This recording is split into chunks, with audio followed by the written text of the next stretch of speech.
بسم اللہ الرحمن الرحیم۔ السلام علیکم۔ بہن بھائی کا رشتہ بھی کیا خوبصورت رشتہ ہے، وفا کا رشتہ، محبت پیار کا رشتہ۔ آپ دیکھیے جس طرح سے ان تینوں بہنوں نے وفا نبھائی ہے، اپنے بھائی کے ساتھ کمال کر دیا ہے، اور 10 گھنٹے کے دھرنے نے کام دکھا دیا ہے۔ اب ہوا یہ کہ جب مسلسل دھرنا دیا گیا اور دیکھا کہ یہ نہتی بزرگ خواتین، عمر رسیدہ خواتین یہاں سے ہٹنے کو تیار نہیں ہیں، پہلے ہم نے پانی کا چھڑکاؤ سڑک پر کر کے دیکھ لیا، زمین پر گھسیٹ کر دیکھ لیا، لیکن یہ نہیں ٹوٹتی، پھر دوبارہ آ جاتی ہیں۔ لیکن اس دفعہ لوگ بہت زیادہ آئے ہیں، پہلے سے زیادہ آئے ہیں، اور خطرہ یہ ہو گیا ہے کہ اگلے منگل کو اس سے بھی زیادہ لوگ آئیں گے۔ تو جناب بڑی خبر جو میں آپ سے شیئر کر رہا ہوں وہ یہ ہے کہ کچھ مذاکرات وغیرہ ہوئے ہیں۔ اچھا، ایک تو خبر آئی ہے، دوسرا کچھ پس پردہ چیزیں بھی نظر آ رہی ہیں، اس کی بھی ہم بات کریں گے۔ پہلے خبر کو دیکھتے ہیں۔ خبر یہ ہے کہ علامہ راجہ ناصر عباس صاحب وہ بھی چونکہ یہاں پر موجود تھے، اور ان کی ایک اپنی جماعت ہے مجلس وحدت المسلمین، ایک مذہبی سیاسی جماعت، اور ان کو نامزد کر دیا گیا ہے اپوزیشن لیڈر سینٹ میں۔ اچھا، ان کے ساتھ کچھ مذاکرات ہوئے ہیں، اور اس کی تصدیق نورین صاحبہ نے کی ہے، نورین خان صاحبہ عمران خان کی بہن نے کی ہے کہ ان کے ساتھ مذاکرات ہوئے اور اب ہماری ملاقات کروا دی جائے گی۔ اب کچھ گارنٹیز لگتا ہے کہ بیچ میں ہیں کہ ملاقات کروائی جائے گی، یا تو خان کو عدالت میں پیش کیا جائے گا، جیل میں ہی جو عدالت لگتی ہے اس طرح سے ملاقات ہوگی، یا پھر یہ کہ جس طرح فیملی کی ملاقات ہوتی ہے، اور یہ بنیادی انسانی حقوق میں شامل ہے جو کہ پامال ہوتے چلے جا رہے ہیں، تو اس طرح سے ملاقات کروا دی جائے گی۔ ہر صورت میں ملاقات ہوگی، ورنہ یہ ہے کہ اگلے منگل کو جو فیملی ڈے ہوتا ہے، ملاقات کے لیے دن ہوتا ہے، اس میں دہشت گرد ہوں، قتل کے ملزمان ہوں، یا مجرم ہوں جو سزا بھگت رہے ہیں، ان کو بھی حق حاصل ہوتا ہے۔ لیکن یہاں آپ دیکھیے کوئی خیر خبری نہیں، کیا ہے، کسی سے نہیں مل سکے۔ 3 ہفتوں سے زیادہ ہو گئے ہیں، خان صاحب کی کسی سے ملاقات نہیں ہو سکی، کوئی خبر باہر نہیں آ رہی، کس حال میں ہے، کیا ہے، کچھ بھی نہیں۔ تو اس لیے خدشات بہت زیادہ بڑھ گئے ہیں۔ تو اب اگلے منگل کی بات ہے، یا اس سے پہلے بھی ہو سکتا ہے، لیکن بہرحال اگلے منگل اگر نہیں ہوتا تو اس سے بڑا احتجاج ہوگا، اس سے زیادہ لوگ آئیں گے۔ کافی عرصے کے بعد دیکھا گیا پہلی دفعہ ہی ہو رہا ہے، تو پھر تو کسی جلسے کی ضرورت نہیں رہے گی، اور ویسے ہی لوگ اتنے زیادہ آ جائیں گے۔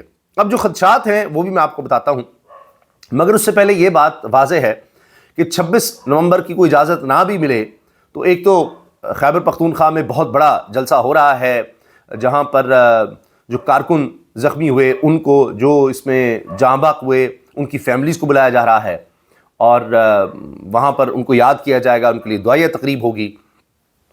ایک تو وہ ہے، لیکن رات کو ہی یہ ہوا جس کے اثرات بھی نظر آئے کہ یوٹیوب پر، سوشل میڈیا پر، اب وہاں پر انٹرنیٹ کے ذریعے ایک یعنی جلسہ کر دیا گیا کہ شامل کر لیا لائیو نشریات میں، کیونکہ پاکستان کا الیکٹرانک میڈیا دکھا نہیں رہا تھا، انٹرنیشنل میڈیا نے بہرحال کور کرنا شروع کر دیا وہاں پر، اس کا بھی پریشر بن گیا۔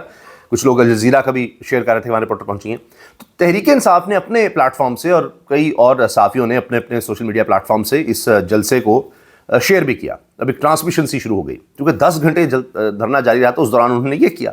یہ بھی ایک بڑی بریلینٹ موو تھی، اور اس میں علیمہ صاحبہ کو لیا، وہاں پر جو بیٹھی ہوئی ہیں بہنوں کو لیا، عظمیٰ خان صاحبہ کو لیا، ان کو وہاں پر لیا براہ راست اس نشریات میں لائیو، اس جلسہ کہیں، اس کو جو ٹیلی تھون کہیں، اس میں شامل کر لیا، اور ایک اس کا انٹرنیشنل پریشر بنا، کیونکہ ان کو تو فالو کیا جا رہا ہے، اور پی ٹی آئی کے آفیشیل اکاؤنٹس کو، اسی کے تو مسائل ہیں حکومت کے لیے۔ تو وہاں پر جب یہ کیا گیا سارا کچھ نشر، تو بڑی تشویش بڑھ گئی، کیونکہ اسی میں علیمہ صاحبہ نے یہ تک کہہ دیا کہ ہمیں کسی نے پوچھا کیا عمران خان کو اڈیالہ سے شفٹ کر دیا گیا ہے؟ جب اس قسم کی افواہیں سننے کو ملتی ہیں تو مزید پریشانی بڑھتی ہے، ہمیں کوئی انفارمیشن نہیں دی جا رہی۔ علیمہ صاحبہ نے کہا کہ ہمیں کوئی انفارمیشن دی جا رہی، کیا ہو رہا ہے عمران خان کے ساتھ، وہ کہاں ہے، کوئی شفٹ کر دیا ہے نہیں کر دیا، کیا ارادے ہیں، کچھ پتہ ہی نہیں، جب اتنے دن سے ملاقات ہی نہیں ہوئی۔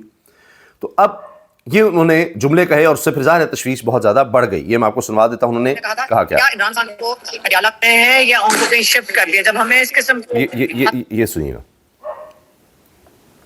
وہ کہہ رہی ہیں کہ جی ہم سے اس طرح کے سوال ہوتے ہیں، ہم سے اس طرح سے پوچھا جاتا ہے، تو ہمارے پاس جواب نہیں۔ کہا تھا کیا عمران خان کو اڈیالہ میں ہے یا ان کو کہیں شفٹ کر دیا، جب ہمیں اس قسم ہم اس کی افواہیں سنتے ہیں تو یقیناً ہمیں کنسرن ہوتا ہے کہ یہ کس قسم کی بات چل رہی ہے کہ عمران خان کو یہاں سے شفٹ نہ کر دیا، کیونکہ انہوں نے ایک جگہ بنائی تو ہے کوئی اور، اب ہمیں کچھ نہیں پتا۔ 3 ہفتے سے عمران خان کی کوئی اطلاع نہیں. عمران خان مکمل قید تنہا زیادہ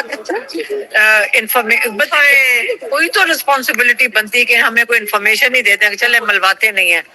پچھلے ہفتے کسی نے ہمیں آگے کہا کہ تب تک نہیں آپ کو ملوائیں گے جب تک عاصم منیر کی. اچھا اب یہ آپ سنیے کہ کس طرح سے انہوں نے پریشانی کا اظہار کیا کہ ہمیں کچھ پتہ ہی نہیں، کیونکہ کوئی جگہ کہہ رہے تھے انہوں نے بنائی ہے، غالباً وہ اسلام آباد میں ایک جیل نئی جو بن رہی ہے اس کی بات کر رہی ہیں، تو اس لیے انہوں نے کہا کہ ہماری تو پریشانی بڑھ گئی. اور یہ وہاں پر اڈیالہ کے باہر موجود ہیں، اندھیرا ہے وہاں پر، اڈیالہ کے باہر موجود یہ بہنیں اور زمین پر بیٹھی ہوئی دھرنا دیے ہوئے وہاں پر انہوں نے بات کی.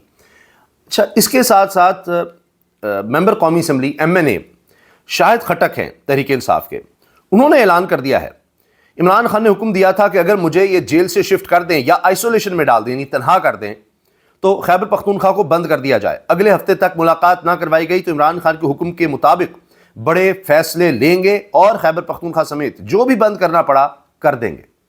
یہ جی ایک بڑا اعلان ہے. میں نے آپ سے عرض کیا نا کہ کئی آپشنز ہیں، میں پچھلی کچھ ویڈیوز پہلے بتا چکا ہوں، 4 آپشنز پر غور ہو رہا ہے جس میں خیبر پختونخوا بند کرنا، اسلام آباد آنا، راولپنڈی آنا، یہ بھی شامل ہیں. تو یہ سب چیزیں ہو رہی ہیں. اس کے علاوہ اب حکومت پر عوام کا دباؤ بڑھنا ہی بڑھنا ہے کیونکہ بے روزگاری 7.1% پر پہنچ گئی ہے اور یہ 21 سال کا ریکارڈ ٹوٹ گیا ہے. 21 سال کا ریکارڈ ٹوٹ گیا ہے. اب 21 سال تک اتنی بے روزگاری نہیں دیکھی گئی پاکستان میں. یہ حال ہو گیا ہے، اتنے برے حالات ہیں. تو آپ سوچیں کہ یہ کس طرف لے جایا جا رہا ہے پاکستان کو. اور 21 سال پہلے اگر دیکھیں تو یہ آپ اندازہ لگائیے کہ بجائے اس کے کہ ہم ترقی کرتے، ہم تو اور نیچے چلے گئے ہیں. بہتری آنی چاہیے تھی تو ہم پیچھے کی طرف سفر کر رہے ہیں اور وہ بھی 21 سال کے ریکارڈ توڑ رہے ہیں. انصار عباسی صاحب سینئر صحافی خبر دیتے ہیں، اطلاعات ہیں کہ PTI قیادت اب مذاکرات کی سیاست اختیار کرنے پر غور کر رہی ہے. ذرائع نے بتایا کہ سینئر رہنما ہری پور کی شکست کا جائزہ لے رہے ہیں اور سمجھتے ہیں کہ جس سیاسی میدان کو PTI گزشتہ کئی ماہ سے حاصل کرنے کی کوشش کر رہی تھی وہ خیبر پختونخوا میں بھی سکڑ رہا ہے. حالانکہ صوبے میں پارٹی کی اپنی ہی حکومت ہے، انصار عباسی صاحب کہہ رہے ہیں. اچھا یہ بھی میں آپ سے عرض کروں، یہ خبر بھی آئی، میں نے پتا نا، ایک تو میں آپ سے خبر شیئر کروں گا. خبر یہ آ گئی کہ علامہ راجہ ناصر باز صاحب سے کوئی بات ہوئی ہے، اس میں گارنٹی دی گئی ہے ملاقات کی. یہ تو خبر ہے. یہ بھی ایک بات ہے اور یہ تو پتہ چلا کہ بیرسٹر گوہر چیئرمین تحریک انصاف وہاں پر پہنچے تھے دھرنے میں اور اس کے بعد وہ وہاں سے چلے گئے تھے. کہا گیا کوئی انہوں نے میٹنگ کرنی تھی. غور کیجئے گا اس بات پر کہ انہوں نے کوئی میٹنگ کرنی تھی.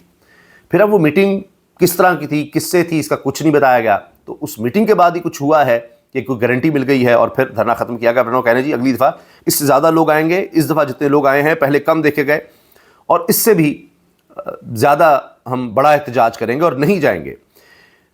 علیمہ صاحبہ نے کہا کہ مذاکرات کامیاب ہوئے ہیں اور علیمہ صاحبہ نے کہا کہ پولیس کے درمیان، ہمارے پولیس کے درمیان مذاکرات کامیاب. پولیس کی یقین دہانی کے بعد خان کی بہنوں نے دھرنا ختم کیا اور کارکنوں عمران خان کی بہنیں واپس روانہ ہوئیں.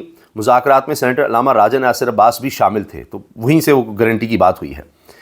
اچھا یہ جو دھرنا ہوا ہے گزشتہ رات، اس نے 1 سال سے پارٹی کی قیادت کے ذہنوں میں چھائے خوف کے بیریئر بھی توڑ دیے. خوف ختم ہو گیا اور اسی لیے کہا جا رہا ہے کہ شاید اگلی دفعہ اس سے بھی زیادہ لوگ آئیں گے اور اس سے بھی زیادہ پارٹیسپیشن ہوگی اگر ملاقات نہیں کروائی جاتی. لیکن اب نظر یہی آ رہا ہے کہ ملاقات کروا ہی دی جائے گی. امید اچھی رکھنی چاہیے. اللہ حافظ.